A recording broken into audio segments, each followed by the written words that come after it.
എല്ലാവർക്കും പുതിയ വീഡിയോയിലേക്ക് സ്വാഗതം. റോസാപ്പൂക്കളെ സാധാരണമായി ബാധിക്കുന്ന ഒരു ഫംഗസ് രോഗമാണ് ബ്ലാക്ക് സ്പോട്ട് അഥവാ കറുത്ത പുള്ളി. ഇതിനെപ്പറ്റിയാണ് ഇന്നത്തെ വീഡിയോയിൽ പറയുന്നത്. ഇതിനെ എങ്ങനെ പ്രതിരോധിക്കാം, എങ്ങനെ ട്രീറ്റ് ചെയ്യാം എന്നതിനെ പറ്റിയുള്ള കുറച്ച് ടിപ്സുകളാണ് പറയുന്നത്.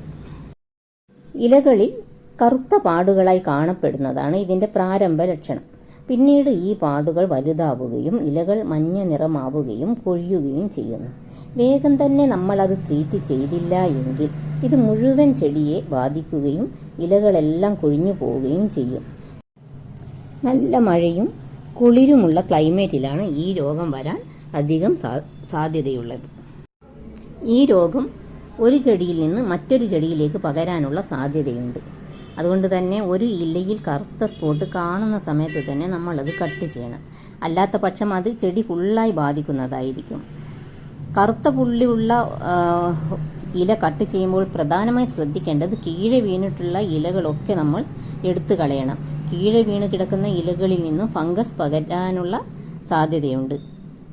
ഈ അസുഖം വരാതിരിക്കാൻ ശ്രദ്ധിക്കേണ്ട ഒരു കാര്യം എന്ന് പറഞ്ഞാൽ നല്ല വെയിലും കാറ്റോട്ടവും ഉള്ള സ്ഥലത്ത് റോസാ ചെടിയെ വെക്കുന്നതാണ് നല്ലത്. പിന്നെ വെള്ളം കറക്റ്റ് സമയത്ത് ഒഴിക്കണം. രാവിലെയും വൈകുന്നേരവും കുറച്ച് വെള്ളം ഒഴിക്കുന്നത് നല്ലതായിരിക്കും. ചെടിയുടെ മുകളിൽ കൂടി ഒഴിക്കാതെ ചെടിയുടെ ചുവട്ടിൽ ഒഴിക്കുക.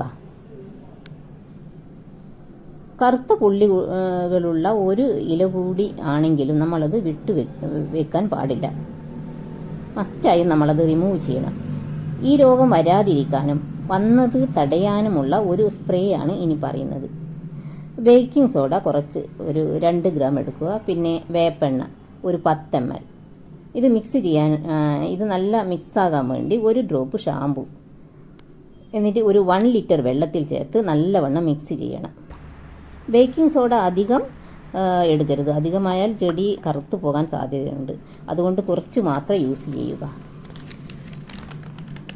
നമ്മൾ എത്ര ബ്ലാക്ക് സ്പോട്ട് വന്ന ഇല എടുത്തു കളയാൻ ശ്രമിച്ചാലും നമ്മൾ അറിയാതെ ഏതെങ്കിലും ഒന്ന് വിട്ടുപോകും. അതിന് ഈ സ്പ്രേ ഒഴിക്കുന്നത് നല്ലതാണ്. മാത്രമല്ല ഇത് ഫംഗസ് വന്ന ചെടിക്ക് മാത്രമല്ല എല്ലാ ചെടികൾക്കും നമുക്ക് സ്പ്രേ ചെയ്യാം. നിങ്ങൾക്ക് ഈ വീഡിയോ യൂസ്ഫുൾ ആകുമെന്ന് കരുതുന്നു. ഇഷ്ടപ്പെട്ടാൽ സബ്സ്ക്രൈബ് ചെയ്യാനും ലൈക്ക് ചെയ്യാനും മറക്കല്ലേ. താങ്ക്സ്.